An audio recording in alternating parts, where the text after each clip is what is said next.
they really lit a fire under me. Awesome. And so I'm going to be coming back swinging in May. Because, you guys retained your titles, and then I wake up on Facebook, I see Vance Nevada holding your ponytail. Then we see a pretty emotional backroom, locker room video from you and Rebel. What do you say to those haters out there? Oh, were they really fans in the first place then? You know what I mean? Yeah. Hey, we have the one and only Donny Brooks. How you doing today, brother? Good, brother. How are you? I'm good, man. Good. So thanks for having me. No problem, man. So I'm just going to jump in because we got a lot of questions. Yeah. And I'm really curious about a lot of stuff that happened at Primetime over the March weekend. So the last time I saw you, you're the hometown guy, you're a fan favorite, voted most popular wrestler in Primetime. You take Sean Gaston apart that night, that Saturday that I was there. It was an epic beatdown. It went viral all over Facebook. But that wasn't the whole weekend. Wasn't that nice, was it? Because you guys retained your titles. And then I wake up on Facebook and I see Vance Nevada holding your ponytail.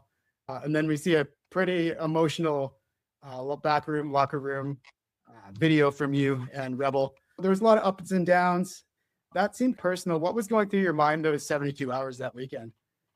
A lot happened. As you said, we retain our titles. So we're riding a high there. And before you know it, I'm getting hit in the nuts. They're cutting my hair off. But the thing is, I don't care about my hair. It is what it is. What I care about is those tag team titles. And as you saw on Sunday night there in Quesnel, it didn't really go in our favor. So to end up losing not only my hair, but to lose those titles as well, it took a toll on me this weekend, but I'm ready for May. I can't wait to get back in there and get those titles back around our waist. That's awesome. When you went after Gaston, that didn't look controlled. That looked kind of like it was a personal vendetta, right? Was that about sending a message, or did you kind of lose control in that moment? Do you think? A little bit of both, maybe. Obviously, I wanted to go out there and I wanted to beat him down, but definitely didn't. It wasn't a whole lot of professional wrestling that night. It was more of a backyard brawl. But yeah. You know what? I'm okay with that. Sometimes that's what you got to do. Yeah. So do you think that moment, that level of emotion could have maybe cost you guys the tag team titles the next night? Because if you don't know, you guys lost the titles in Quesnel. It's Rebel Knoxville's hometown. Do you think that, Vance Nevada is getting under your skin a little bit, and that losing that control is kind of maybe cost you the tag team titles? You know what? You might be onto something there. Definitely the wires did cross, because it's not only Vance Nevada we got to worry about. As you saw Sunday night in Quesnel, Andy Anderson is just as big a problem as Vance Nevada is. Right when we had things going our way, we're rocking and rolling, boom, boom, boom, hit Braden Goss with our big finisher. Unfortunately, the ref was a little out of it, so I go to wake him up, and Andy Anderson knocks me out and throws me into the post head first. So, there's definitely a lot on our plate right now. And to say that I'm maybe a little emotionally over-invested might be accurate, but I'm going to use that to our advantage, because we got to get our lick back. There's no other way about it. Yeah, for sure. But for you guys though, most people will just, turn away and put their tail between their legs and run off and lick their wounds. But it feels like the Caribroozers are kind of a team that's not going to do that. Is that right? No chance. No, we're going to fight right till the end. Awesome. Those titles are important to us. We worked really hard to get them, and to lose them this quickly, it doesn't feel good. And especially to lose them to this super group, if you want to call it that. But those titles are important to us, and we want them back, and we want them back now. Awesome. So did losing those tag team titles, was that just a loss to you, or did it felt like there was something bigger that slipped away? Did the tag team titles mean more than just like something to wrap around a waist, a little bit of metal? Is there more meaning to that for you guys? Yeah, there is, because both Knoxville and myself, we love tag team wrestling. I think tag team wrestling is maybe my favorite form of professional wrestling. And so for us to be able to really put tag team wrestling on the map in Primetime and make it as important as it has been. You know, obviously I'm going to feel a type of way about losing the belts, but I feel like we're letting tag team wrestling down by having these guys kind of run the show right now. And so I think it's important that we come back fighting hard in May, and we prove to everybody why tag team wrestling is the best. Yeah. Yeah. I mean, tag team wrestling is one of my favorites too. And you guys, to be honest, you guys are one of the best tag teams in primetime. Thank you. So, yeah, it's awesome to see you guys do that. But like back to Los Intocables, they didn't just beat you, like they cut your hair. I mean, that's not disrespect. That's kind of a personal thing. Do you think they crossed the line, or do you think, like I said before, that they got what they wanted? They got exactly what they wanted out of you. They wanted to make you mad. They wanted you guys to make mistakes because you're so good. And that's how they get under your skin and play those mind games. Do you think Los Intocables got the best of you that weekend? Oh, what? I'll give credit where credit's due. They definitely got to me a little bit on Friday night. And as you saw, it carried over into Saturday night. And unfortunately, might have carried over into Sunday night too. But at the end of the day, they really lit a fire under me. Awesome. And so I'm going to be coming back swinging in May. It's swinging, cool. But calculated swinging this time as opposed to reckless swinging. Yeah. Awesome. And through all that, the fans, they still chose you most popular wrestler 2025 in primetime.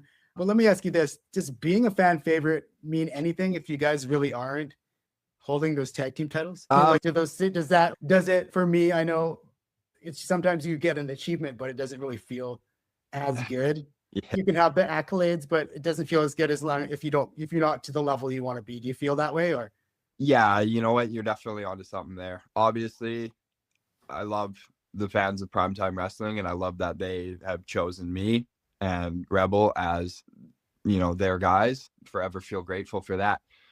But in the same breath, it does feel kind of empty without those tag titles around our waist right now. That's not to take anything away from how the fans feel about us, but personally, yeah, like if we don't have those titles around our waist, what are we doing? What are we doing here? Right? Yeah. We're born to be the tag team champions in primetime wrestling. So yeah, and it's hard to say at the top too, right? Everyone's gunning for you. Everybody wants those belts too, right? So yeah, it sure is. But it's a challenge worth taking on head first for sure. Cool.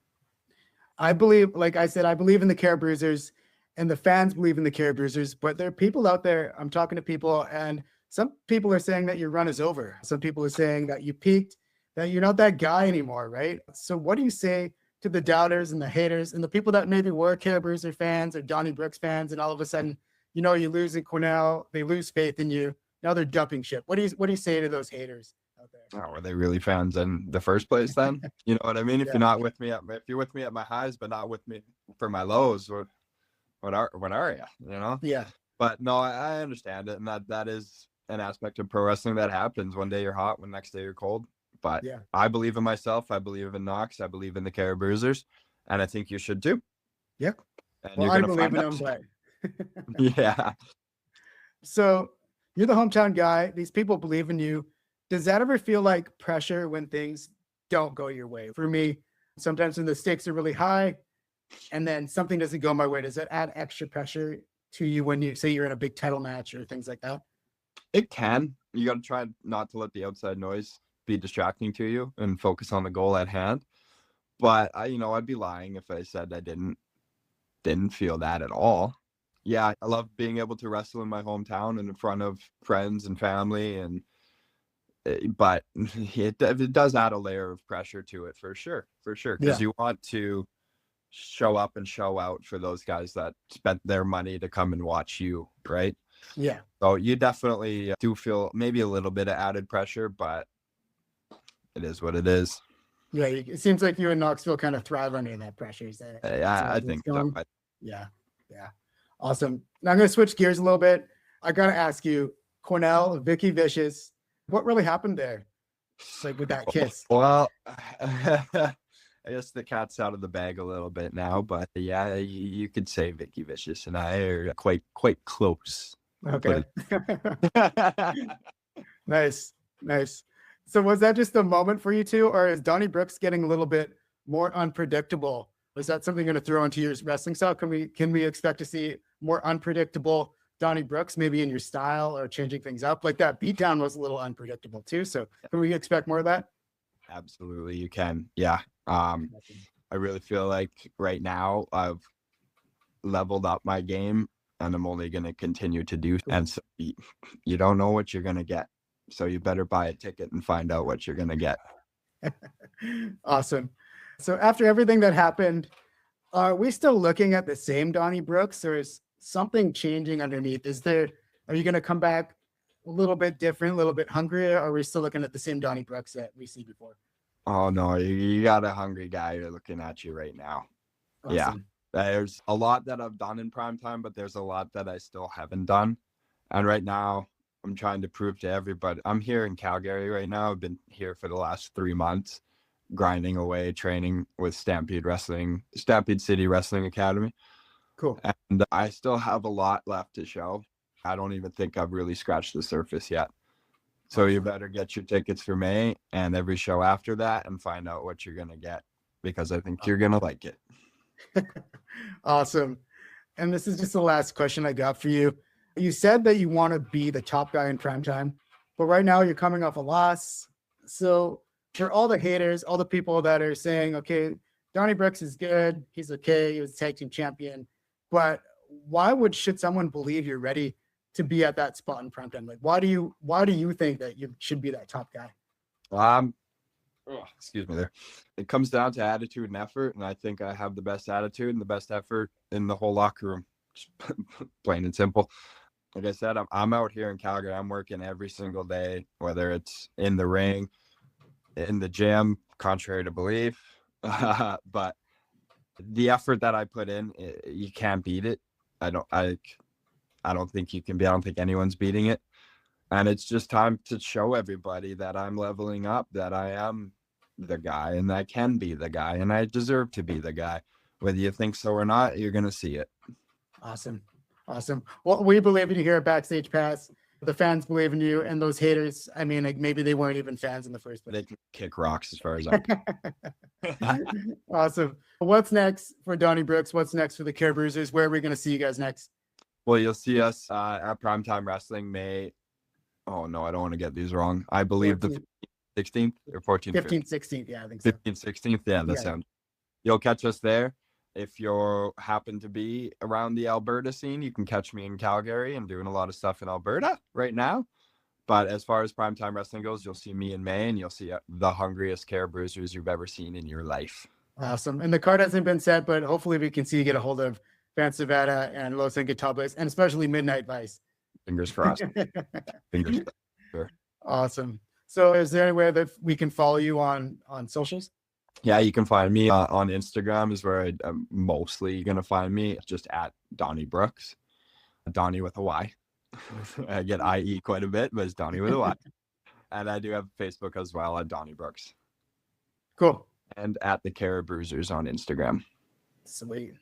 Awesome. So go and follow Donny on Instagram, Facebook, all the socials. You can find them. The Caribroozers are coming up in May 15th, 16th. Hopefully you can get a hold of Midnight Vice and Los Intocables and give them a little bit more payback, because we all know they deserve it. Awesome, Donny.